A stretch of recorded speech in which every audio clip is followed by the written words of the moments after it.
ตนตรัยกราบแทบใจไหวสาเมตตาปรมีธรรมของท่านพระครูสมุวิสุวัตวรกิจโจเจ้าอาวาสวัดฝ่ายหินผู้อำนวยการสถานีทางคลื่น 104.50 เมกะเฮิรตซ์กับไหวสาเมตตาธรรมในท่านพระครูใบดิกาสมัครญาณสีโลนะครับเรียนพรพ่ออาจารย์7 สีและก็ขอกราบสวัสดีนะครับกับสามเณรอารักษ์เนาะยังไม่ได้มาวันนี้เพิ่งก็ไม่ได้เข้าเนาะแล้วก็ขอสวัสดีกับพี่ใหม่เนอะกับพี่ใหม่เจ้าของรายการวันนี้ไม่ค่อยสบายเนาะแล้วก็ก็สวัสดีครับไอ้นุ้ยเนาะครับผมสวัสดีครับนะครับแล้วก็ขอฝากความห่วงใยนะครับสวัสดีไปยังพี่น้องมิตรแฟนเพลงรายการธรรมะคลายเครียดทุกคนทุกท่านที่อยู่ทางบ้านทางเจ้านะครับวันนี้กระผมยินสมหรือว่าพ่อนาม74นะครับมาดำเนินรายการในช่วงแรกในวันนี้นะครับเนื่องจากว่าพี่พิสมัยว่าให้สบายเนาะนะครับก็เลยอนุญาตกับผู้ผมพ่อนาม74มาดำเนินรายการในอารักษ์ก็มาอยู่กับท่านอาจารย์สมบัติกับลุงนุ่ยนะอยู่กันนี่ดีกับปัจจัยตรงนี้เนาะแล้วก็วันนี้ก็เป็นวันที่เราได้สูญเสียนะครับราชินีเพลงลูกทุ่งคนแรกหมายถึงว่าราชินีเพลงลูกทุ่งคนแรกของประเทศไทยของเมืองไทยคือแม่ผ่องนะครับผ่องศรีวรนุชศิลปินแห่งชาติในวัย86 ปีนะครับได้จากไปอย่างไม่มีวันกลับด้วยน้ำหนัก20 กว่ากิโลกรัมหลังจากที่ออกโรงพยาบาลมารักษาตัวอยู่ที่บ้านนะครับก็ถือว่าวันนี้นะครับเราจะมาพูดถึงแม่ผ่องศรีวรนุชและเราจะมาขอเพลงเพื่อนเนอะวันนี้ขอเป็นพิเศษนะครับขอเป็นรายการพิเศษเนื่องจากว่าแม่ผ่องศรีวรนุชที่ความสุขทางด้านเสียงเพลงกับบูเฮามาเนี่ยพูดผมเกิดมาเนี่ยผมก็ได้ยินนะครับแม่ผ่องศรีวรนุชแต่ไม่ตะก้อนมีดนตรีการแสดงหรือว่า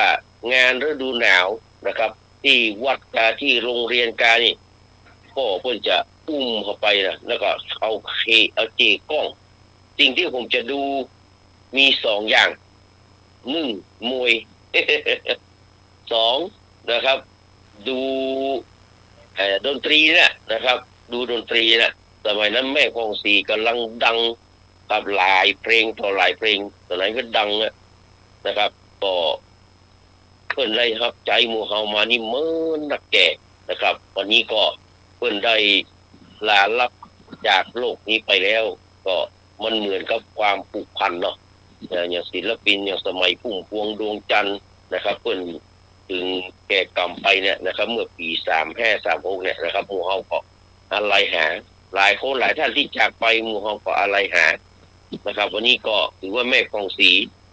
กับถึงแม้ว่าจะแก่อายุ70 ปลาย80 ปลายเพื่อยังร้องเพลงก็สาวหันหลังนี่เหมือนกับสาวร้องเพลงเลยนะครับเพราะว่าเสียงใสเป็นคนที่เสียงใสนะครับแม่ผ่องศรีนี่เป็นคนจังหวัดชัยนาทนะครับเป็นคนจังหวัดชัยนาทมาตั้งแต่กำเนิดมีพี่น้องอยู่3 4 5 คนเป็นพ่อชาย2แม่หญิง3นะครับคือคนปัจจุบันนี้ก็แม่ผ่องศรีน่าจะเป็นคนสุดท้ายแล้วนะครับแม่ผ่องศรีใหม่ๆนี่มันจะชื่อผ่องศรีนะชื่อผ่องบ่ได้เป็นเด็กหญิงผ่องนะครับแต่วันนี้เพิ่นจากไปเลยวัย86 ปีถือว่าเป็นโรคชรานะครับถือว่าเป็นโรคชราเราก็จะมาลำลึกนึกถึงท่านเนอะนะครับในช่วงแรกยังบ่เล่าประวัติเนี่ยอยากจะให้บรรดาพี่น้องได้ขอเพลง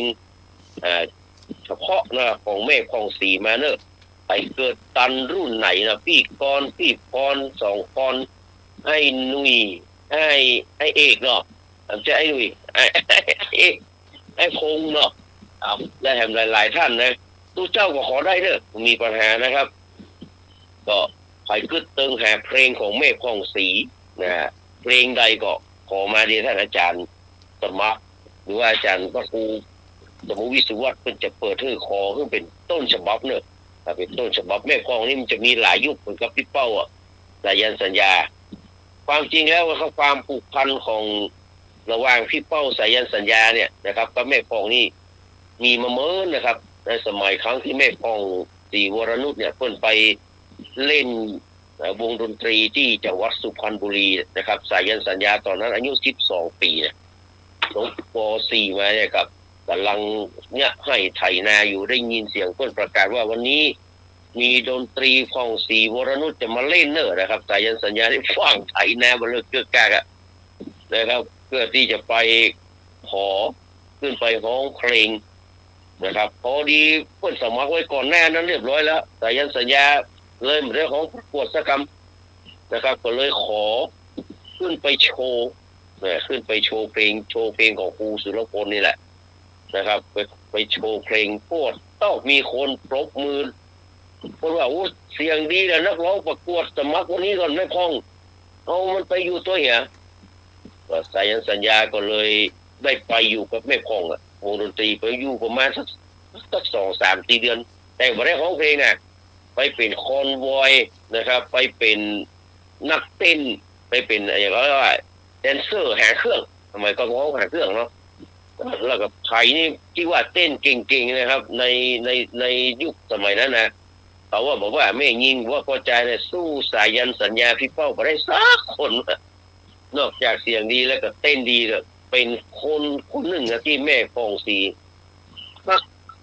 แล้วก็ค่อนข้างที่จะเคร่งครัดนะครับกับสายันสัญญาเนื่องจากสายันสัญญาเป็นคนดื้อนะครับวันนี้ก็คงจะได้ปะกันแล้วถึงแม่ถึงลูกหลายคนหลายท่านที่ล้มหายตายจากไปก่อนหน้านั้นล้วนแต่ผ่านวงของแม่ฟองศรีวรนุชมาเกือบทั้งสิ้นเช่นเดียวกันกับวันนี้จะเป็นโอกาสพิเศษเนี่ยอยากจะเรียนเชิญบรรดาพ่อพี่น้องนะครับได้ขอเพลงแม่พองศรีวรนุชเป็นการล้ำลึกนึกถึงแม่พองศรีวรนุชเนอะแต่ในช่วงเบื้องต้นนี้ขอนิมนต์ท่านอาจารย์อาจารย์สมัครนะครับครูบาริการสมัครได้เปิดเพลงไตเติ้ลเป็นเพลงแรกก็คือฝากดินไว้ก่อนเนอะฝากดินแล้วก็จากนั้นจะให้พี่น้องเพิ่นขอเพลงแม่พองมาเดียวผมจะได้เล่าเรื่องแม่พองเล็กเกร็ดน้อยที่บางคนบางท่านยังไม่เคยได้ยินมานะครับเป็นแฟนคนแรกของแม่พองศรีนี่เป็นไผที่คนที่สองพัดมาเป็นไผคนที่ได้เคยว่าชื่อว่าเป็นสามีภรรยากันแม่พองออกมาปฏิเสธว่าปัจจัยนะครับเป็นไผนะครับอันนี้เดี๋ยวจะได้มามาจ่าแล้วก็พิษเทียงกันกับครูสุรพลจะนี่ว่าผีประเขาเงาเบียดโดยเฉพาะตัวครูสุรพลนะพิษใจแม่พองศรีนี่แปลว่ามันยอมเพื่ออภัยจนถึงขั้นตายเป็นผีแล้วก็ยังบ่อภัยนะเดี๋ยวจะได้มาเล่ากันต่อไปนิมนต์ครับเดี๋ยวลืมก็อันจะนิมนต์ท่านอาจารย์สมภพจ่าครับญาติโยมก่อนนะครับนิมนต์ครับเพลงอะไรนะฝากดินฝากดิน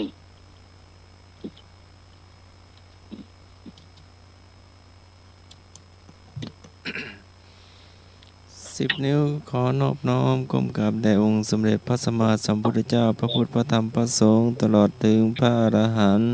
10 นิ้วขอกราบถวายความเคารพพระมหาเถรานุเถระครูบาอาจารย์เจ้าทุกตนอันมีหลวงพ่อพระครูปริยัติยานุศาสตร์หลวงพ่อพระครูโคสิทธิ์ปริยัติยาพรหลวงพ่อพระครูสมุวิศวัตรวรกิจโจหลวงพ่อเจ้าวาดวัดไตรหินหลวงพ่อผู้อำนวยการสถานีวิทยุพระพุทธศาสนาและวัฒนธรรมที่เมตตาธรรมอย่างสูงแล้วก็นมัสการอาจารย์เอาลักษ์โดยแล้วก็เจริญพรพ่ออาจารย์เจ็ดศรีนมัสการครับก็เจริญพรโยมมิตรสมัยหัวหน้าคณะรายการธรรมะคลายเครียดนี่ก็พักผ่อนเนาะก็เจริญพรลุงหน่วยครับผมนมัสการครับอาจารย์ครับเจ้าแล้วก็ท่านผู้ฟังทางบ้านทุกท่านขอเจริญพรลุงหน่วยทักทายเนาะครับผมขอกราบนอบน้อมพระเถรานุเถระทุกรูปทุกองค์ครับผมขอกราบพระครูสมุวิศวะวรกิจโจครับผมเมตตาเวลาธรรมะคาเคียครับผม ราบมาสการว่าครูบริการข้าราชการครับ เจ้าเจริญพรลุง ครับดีข้าอาจารย์เจสีนะครับหลังผมครับ ครับผม ครับ สวัสดีครับ ขอบคุณคาเชียร์ทุกท่านทุกคนนะครับ ผมวันนี้พ่อหนานเจสีพุ่นมาเมตตานะครับครับขอบคุณครับ เจ้าสำหรับเพลงก็ขอมาได้0654736338ถึงแม้บัสบายจะตั้งภาพโทรศัพท์เจ้า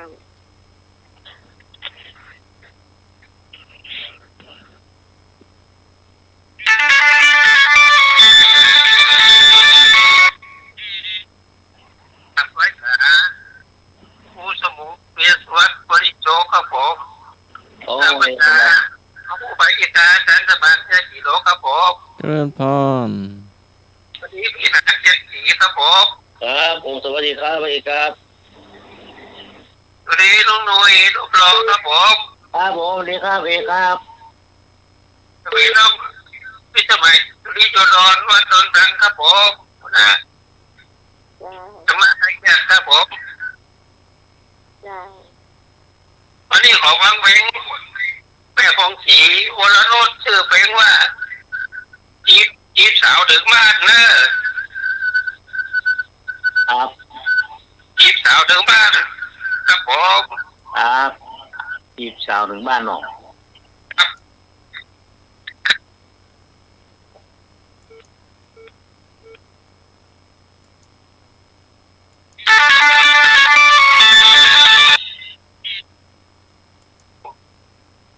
ครับ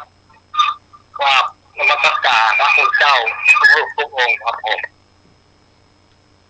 ครับนมัสการทีมธรรมะไทยเกียรติทุกท่านทุกคนนะครับผมวันนี้ขอมีอะไรบ้างครับผมของศรีวรนุชครับอะไรรักเนาะครับมาของเราอะไรรักครับผมครับผมครับ จบแล้วก็เหตุการณ์นะพวกเรา ครับผม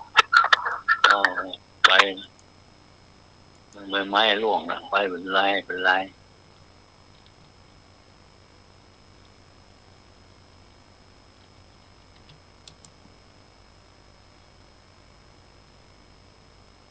เดี๋ยวนะครับ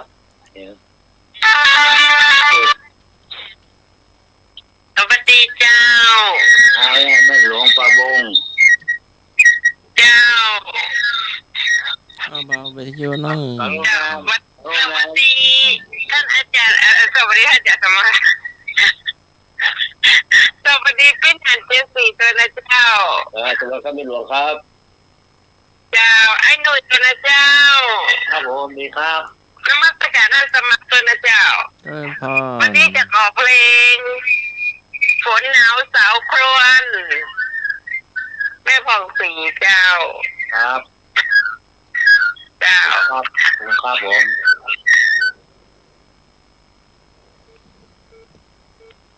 ฝนหนาวสาวควร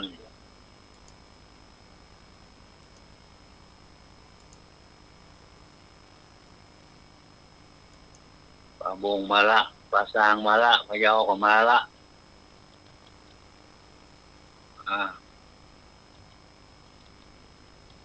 การป่าเศร้า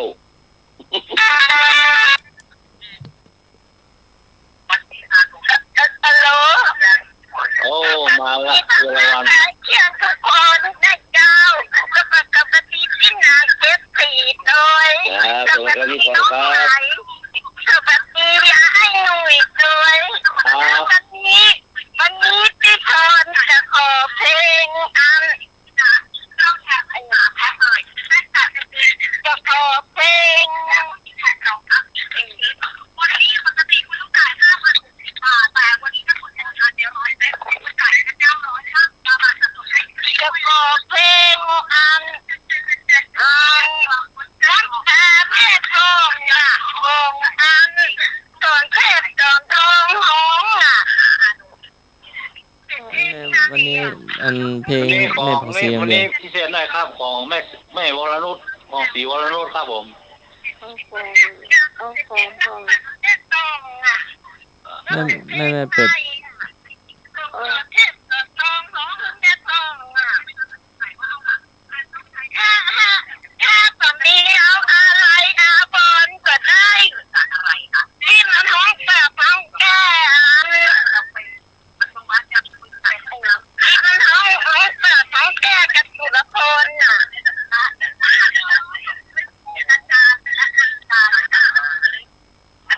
ได้ก็ค่ะ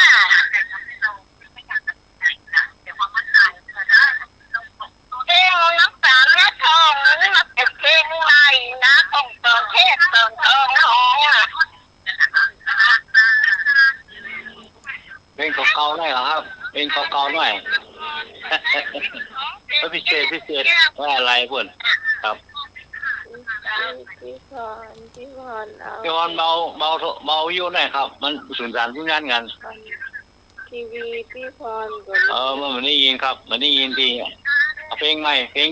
เก่าๆหน่อยครับ ถ้าแบบนี้ก็เอาอะไรอาบอนที่มันท้องแก้วเมียปวดนะคะฮัลโหล พี่พรบอกว่าได้มาอันเบาทีวีพี่พรเดี๋ยวมารบกวนกันเจ้า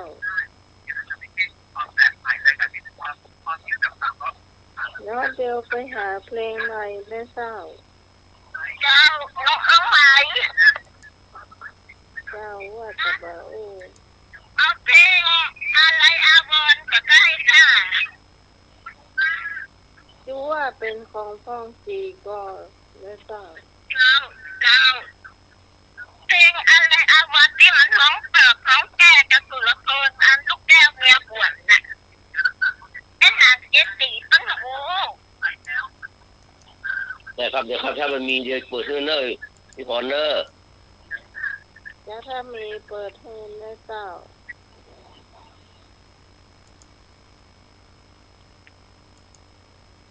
เพลงลังแม่จ้ะทีวีก็ดูวิธี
เลยนะครับสำหรับเพลง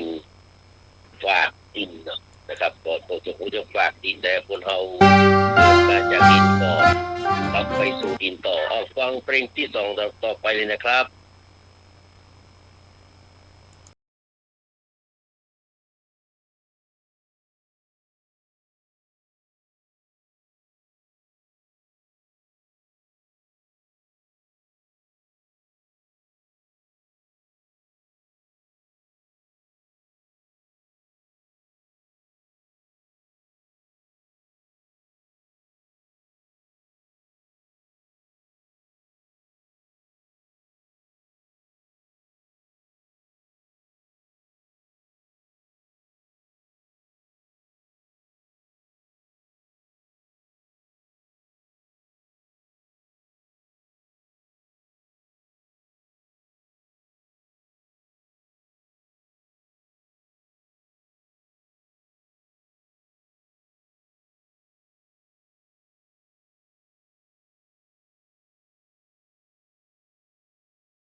ต่อเลยครับ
เพลงดาวหัวใจฟังไม่ฟังจ้ะ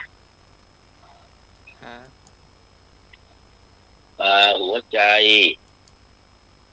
ค่ะสวัสดีพี่แมนเจจีค่ะ ครับสวัสดีครับตอนครับ สวัสดีน้องใหม่จ้า จ้ะ สวัสดีไอ้หน่อยจ้า ครับผมเลยครับ นมัสการพระครูใบดิกาสมัครยานาสิโลค่ะ เจ้า เพลงยาหัวใจ ปลาหัวใจ ดาหัวใจ เพลงบาหัวใจค่ะ บานะ ปลา มันเป็นยังไงบ้าง บาหัวใจ มัน อย่า เป็นยั ลื งไง ม บ้าง เพลง หัวใจ ขอให้พงษ์นะให้พงษ์ขอเสียงผม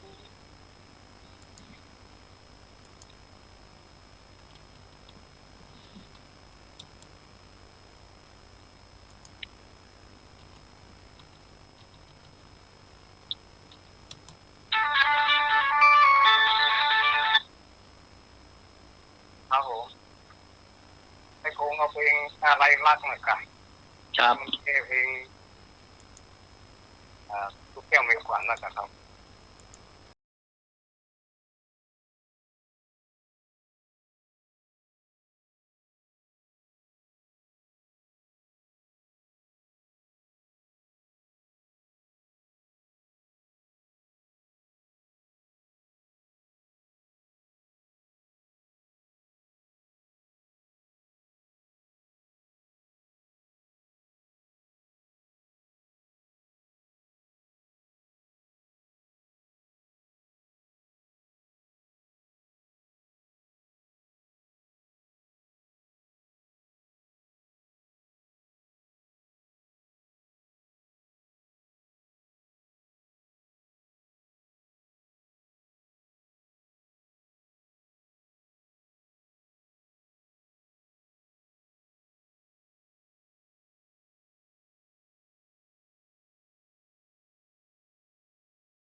บไปแล้วกับอะไรรับเนาะรีบตอบทุกแก้วเมียกวันเพลงบางหัวใจได้เรื่องครับท่านอาจารย์มหาสมา